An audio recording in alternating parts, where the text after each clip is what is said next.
Excited siyang sabihin na we are married. Yeah. But before we get into that, hello, welcome back to our channel. This is Danny. And this is Josh. And we're the Colettes. Woo! You know what? That's the biggest change I think so far. Because this channel was made, Josh and Danny pa lang siya. Yeah. You know what I mean? And like, oh my gosh, it's crazy. Now we're the Colettes. You guys So- can call us the Colettes. Should we change like our YouTube? Should we? Should we? What do you guys think? Comment down. Let us know in the comments. And if you haven't subscribed, please naman, subscribe na kayo.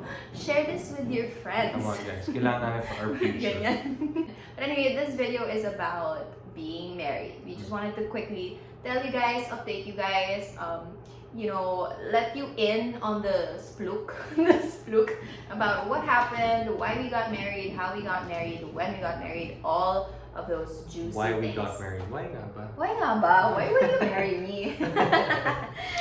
So let's just get right into it, shall we? Oh, before that, welcome to the YouTube video, Mr. Fan. Come on, it's a nice fan. This is Mr. Fan. Okay, this is our number one fan. Kanina she was like, pabayaan natin yung fan dyan na yun. Eh. Parang, oh, things A lot of happen. things happen. Didn't push through.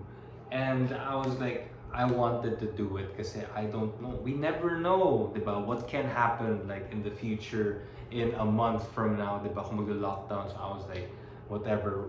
I can just propose where she grew up. Diba? Where her parents are at, diba? And my parents could be at. And may audience kami or whatever. Family, diba? The most important people to us are there. So yeah, there. Tinago ko lang talaga sa bulsa ko. Yeah! I'm not a case or anything. I was just Walang like box or holding it. anything. So No I was box. so shocked. I was so shocked. And I just... Okay, so here's the thing. Dito nilang malalaman to. So, I was planning to drag her to the park. I was trying to do so many things. So many things. Una yung La Union, okay? Pangalawa, I invited her to Tagaytay. I was planning to make a reservation. Ayaw rin niya, hindi rin natuloy, okay? And then, I wanted to drag her to the park. And then she was like, mainit eh. Ang init naman kasi talaga. Mainit talaga. Okay, mainit talaga. So what I did was, I just dragged her. Nandun lang siya. Before we went in the house, I just went down on one knee and just proposed to It her. was just, okay, can I tell it Okay. the way I Go. want? Okay, the way I saw it. Parang, papasok kami ng house, sabi niya, oh, before anything. Parang before anything, Before ito na.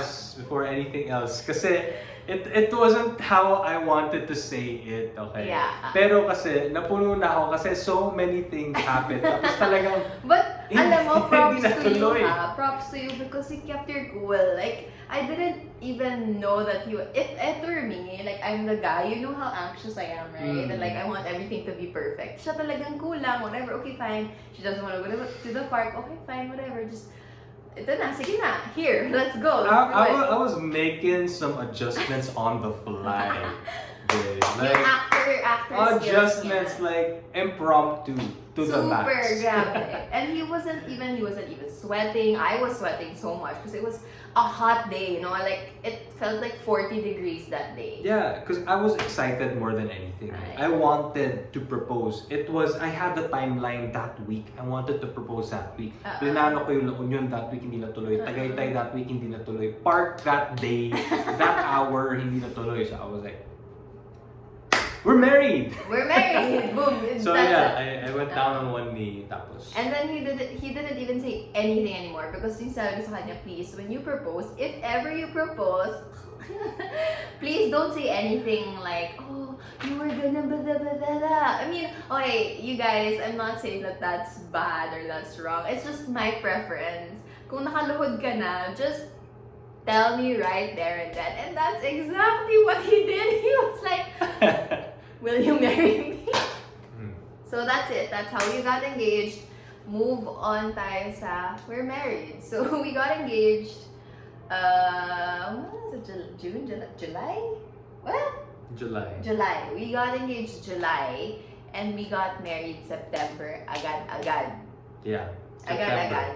So the plan was, wait, before we get to the plan, why did we get married? I don't think you have to explain. Like, you just, you know, it was the time. to get married? Yeah, I think kasi some people naman din kasi are curious like how would you know? How would you know? Diba? I'm a simple guy. So I'm like, okay, do I see myself with this person 5 years, 10 years, 50 years from now?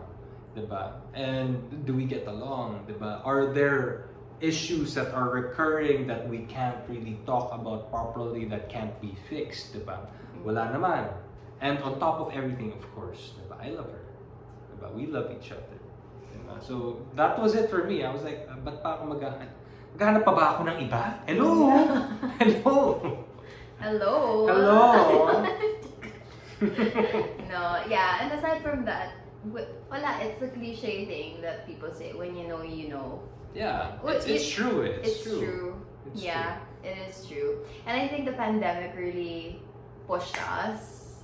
If anything, like we lost our jobs and then grabe yung uncertainties. It made but our eyes like widen yeah, ano? and appreciate the things that are Yeah, that Here. we're sure of. for sure of. I was gonna say something poetic. Okay, go say it. It's like amidst all uncertainties, we were certain about us. No, totoo yun. Like, kung meron kang isa man lang bagay na you're really, really sure of, like, you want to pursue something or there's a business that you want to do, like, do it. If everything around you seems such a blur or uncertain, unsure, if there's one thing that you're sure of, this is your sign, go do it.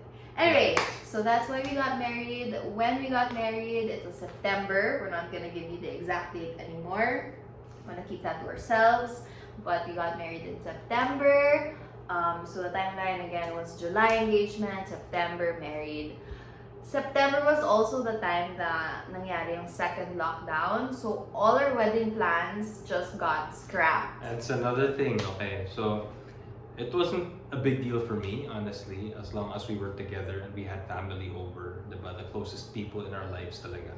But yeah, we had things planned, a restaurant again in Tagaytay. We made reservations already. It was such an intimate, nice It was garden so wedding. nice. It was my dream. It was It our was dream our wedding. dream wedding, okay? And Yeah. everything was set. Everything was set, okay?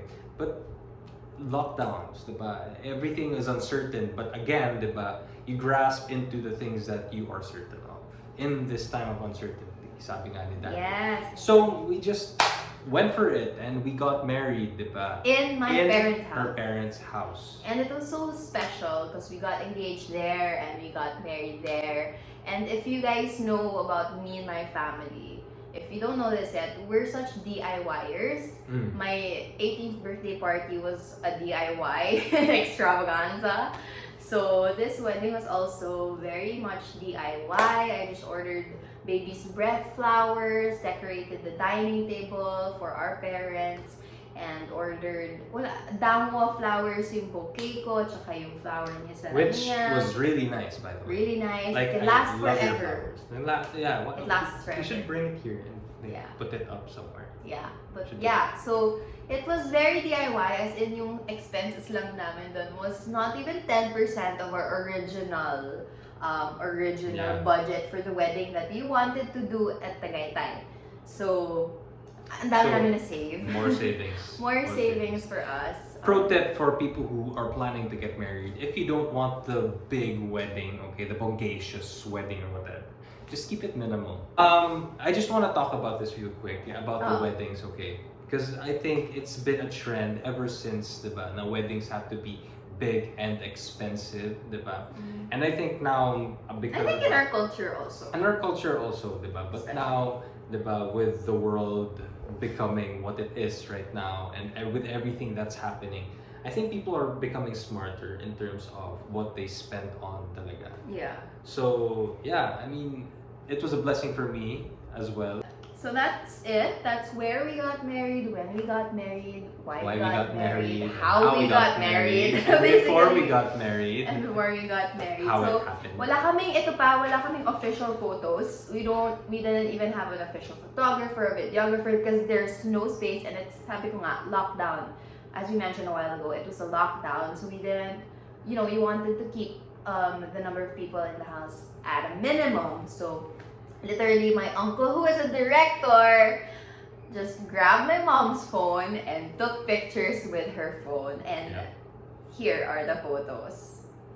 Tada! Diba? So cute. There's such an intimate, such a nice memory. I So love many how it's photos. not, ano eh, ako for me personally, I love how it's not like, Professional. Taken. it's And, like, candid, just like how uh-uh. we like it. So that is it. That is a quick update on why we're married, how we're married, So just when we got married. details on our marriage. Okay, so I hope you guys enjoyed it, or maybe you learned a thing or two from this. And on the next video, we will be answering a couple of questions regarding our marriage. And if you guys have any more questions for us, type them down on In the comment section. comments. Bye Peace out. guys. See Bye. you next one. It's gonna be good. Mwah.